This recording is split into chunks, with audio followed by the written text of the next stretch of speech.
안녕하세요. 재테크농부입니다. 앤서니 파우치 소장 발표 이후 미국 시장이 계속해서 상승세를 타고 있습니다. 하지만 앞으로 남은 이벤트들이 많기에 어떤 이벤트가 있는지 확인하고 주요 소식들을 분석해 보겠습니다. 그럼 바로 시작하겠습니다. 구독과 좋아요 부탁드립니다. 해당 영상은 개인적인 의견일 뿐 참고만 부탁드립니다. 오늘 오전에 제가 어제 시장이 급등한 이유를 간략히 커뮤니티 게시판에 말씀드렸습니다. 앤서니 파우치 소장이 오미크론이 그렇게 심각하지 않다고 발표한 이후 미국 3대 지수와 러셀이 급반등했습니다. 다음 주에 테이퍼링 가속화 관련 페드 회의가 있음에도 불구하고 시장이 상승한 것은 개인적으로 생각할 때 이번 조정장의 가치 선반영돼서 하락하지 않았나 생각됩니다. 하지만 아직 남아있는 악재들이 있으니 잘 확인하셔야 합니다. 이번 주와 다음 주에 있을 주요 이슈들입니다. 어제 제가 영상에서 내마녀의 날을 잘못 말씀드렸습니다. 이번 주 목요일은 한국 시장의 내마녀의 날이고 다음 주 금요일이 미국 시장에서 내마녀의 날입니다. 앞으로 더 꼼꼼하게 확인해서 영상을 업로드해드리겠습니다. 다음 주까지는 아직 많은 이벤트가 남아서 시장의 변동성이 클 것으로 보이니 각 상황에 맞춰 잘 대응해야 할 듯합니다. 그리고 한국 시간으로 오늘 새벽부터 미국과 러시아의 화상 정상회담이 있습니다. 뉴스들을 보시면 알겠지만 좋게 끝날 것 같지는 않아 보입니다. 특히나 크림반도 때는 가만히 있었던 미국과 나토가 이번 우크라이나 침공 관련해서는 아주 강경한 입장을 취하고 있습니다. 이제 곧 베이징 올림픽도 다가오는데 과연 어떤 식으로 결말을 낼지 궁금하네요. 헝다 이슈도 이제 시장에서는 큰 영향을 주지 않고 있는 것 같습니다. 오히려 헝다 이슈를 해결하기 위해 중국에서 유동성을 다시 풀고 있고 그로 인해 알리바바가 어제 급등하기도 했습니다. 그래도 아직 헝다 이슈가 완전히 해결된 것은 아니니 잘 체크해야 할 듯합니다. 먼저 전기차 회사들 소식을 알아보겠습니다. 어제 테슬라가 1000불이 깨지면서 960달러까지 떨어졌는데요. 다시 상승해서 1000달러를 유지하고 있습니다. 어제 테슬라가 유난히 큰 하락을 했던 이유는 수년간 태양광 패널 결함을 감춰왔다는 내부 고발에 따라 미국 증권거래위원회가 조사에 착수했다는 뉴스가 나온 직후입니다. 과연 이 태양광 패널이 테슬라 매출에 큰 영향을 끼칠까요? 아주 적을 것입니다. 특별히 큰 뉴스라고 보긴 힘들지만 어제 장이 안 좋은데 안 좋은 뉴스까지 나와서 주가가 좀 더 하락한 게 아닐까 생각됩니다. 그리고 좋은 소식도 있습니다. 미국 투자증권 UBS에서 테슬라 타겟 주가를 725달러에서 1000달러까지 올렸습니다. UBS는 상당히 테슬라에 대해 보수적인 입장을 취하고 있는데도 타겟 주가를 한 번에 37%가량 상승시켰습니다. 상승시킨 이유는 테슬라의 수직 통합적 구조는 다른 경쟁사와 다른 구조이며 전기차 시장에서 계속해서 선두 자리를 지킬 수 있는 방법이다 라고 말했습니다. 그리고 2022년은 테슬라한테는 아주 중요한 해로 140만 대를 인도할 것으로 예상했습니다. 하지만 크게 상승시켜 발표하지 않은 이유는 현재 테슬라의 주가가 향후 몇 년 동안 테슬라의 소프트웨어 잠재력을 이미 선반영했기 때문이라고 말했습니다. 한마디로 자율주행 기술이 현재 선반영됐다는 뜻이죠. 어쨌든 테슬라에 대해 안 좋게 봤던 기관들도 계속해서 타겟 주가를 상승시키고 있습니다. 테슬라를 인정하고 있습니다. 그 다음은 리비안 소식입니다. 리비안에 대해 월가에서 의견들이 엇갈리는 모습을 보여주고 있습니다. 모건 스탠리는 리비안이 테슬라의 지배력을 무너뜨릴 수 있는 유일한 회사라고 밝혔습니다. 비중 확대 의견과 함께 목표 주가는 금요일 종가보다 40% 높은 147달러로 제시했습니다. 아마존이라는 주요 주주를 갖고 있다는 점, 전기 배달 밴을 긍정적으로 평가했습니다. 반면 골드만삭스와 JP모건 등은 밸류에이션이 너무 높다는 지적을 내놓으면서 금요일 종가보다 10% 낮은 목표가를 제시했습니다.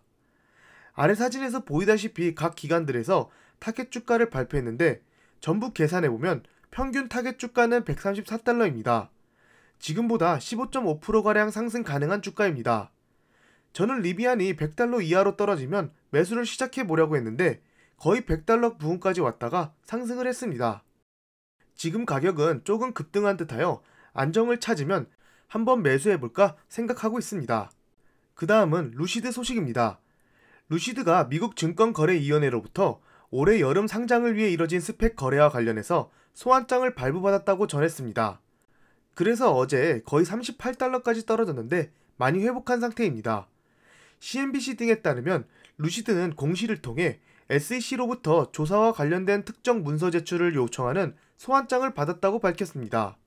루시드 측에서는 사건의 범위나 결과에 대한 확신은 없으나 조사가 스펙, CCIV 합병과 관련된 것으로 보인다며 조사에 적극 협력하고 있다고 설명했습니다. 제가 알기로는 원래 CCIV 스펙이랑 합병하는 것이 아닌데 합병하는 것처럼 소문이 너무 많이 나서 합병한 것으로 알고 있습니다.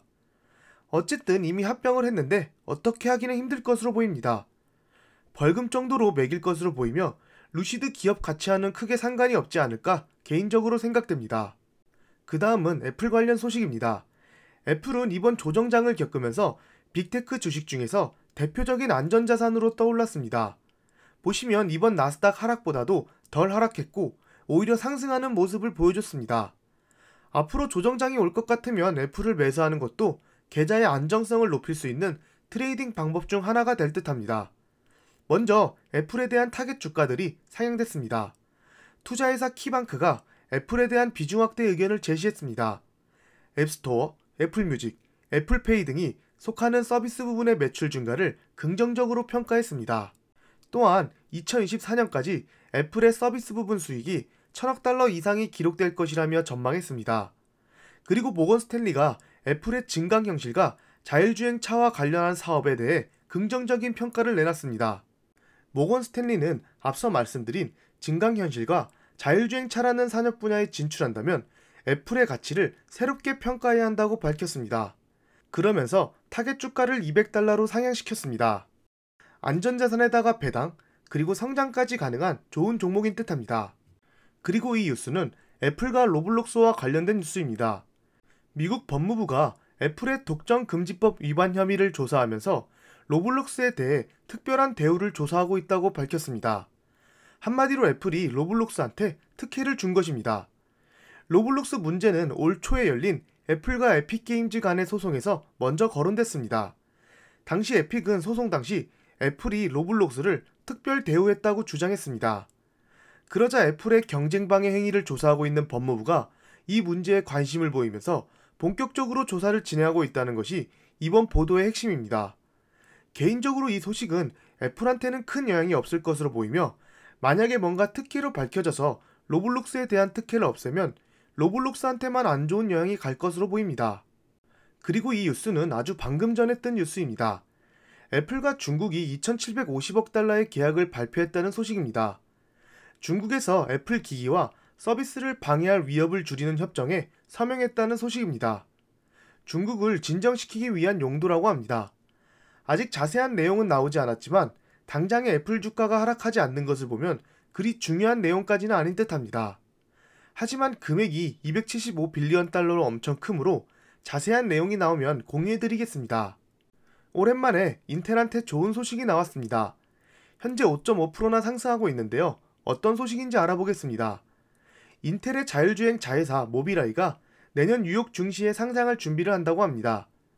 밸런스는 모비라이의 IPO가 내년 중순에 이뤄질 예정이며 시가총액이 500억 달러에 이를 것이라고 월스트리트 저널을 통해 보도했습니다. 월스트리트 저널에 따르면 인텔의 인수 이후 모비라이의 매출은 대략 3배 정도 증가했다고 합니다. 여러 분석가들은 모비라이를 상장하면 인텔은 자율주행 시장에서 직접 앞장서서 많은 매출을 발생시킬 수 있을 것이라 예상했습니다. 모비라이의 자율주행 카메라는 현재 세계적인 자동차 업체들에서 사용 중이고 특히나 현대기아에서 모비라이 자율주행 카메라를 사용 중입니다. 파운드리 시장 진출과 자회사 모비라이 상장을 통해 계속해서 변화를 이끌려는 인텔입니다. 특히나 배당도 현재는 2.73%로 나쁘지 않습니다. 개인적으로 이 모비라이 상장과 더불어 수혜를 볼 만한 기업이 생각납니다.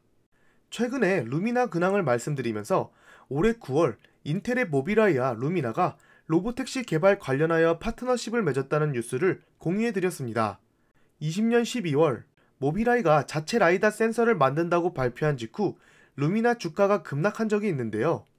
이것을 보면 자체 라이다 개발보다는 루미나 라이다를 사용하는 방안으로 방향을 바꾼 듯합니다. 그 당시 여러 분석가들도 모비라이가 자체 라이다를 사용할 확률이 낮다면서 여러 분석을 내놨습니다. 모빌아이 자체 라이다 시스템이 2025년까지 양산할 수준까지는 준비되지 않을 것이며, 만약에 자체 라이다 시스템이 구축되더라도 그 전까지는 동업관계로 루미나의 라이다를 사용할 것이라는 분석이 있었습니다. 제 생각으로도 루미나 라이다 기반으로 먼저 자율주행 시스템을 구축하지 않을까 생각됩니다. 절대 투자 추천 영상이 아닌 개인적인 의견이니 참고만 부탁드립니다. 지금까지 제 영상을 봐주셔서 감사합니다. 구독과 좋아요 부탁드립니다.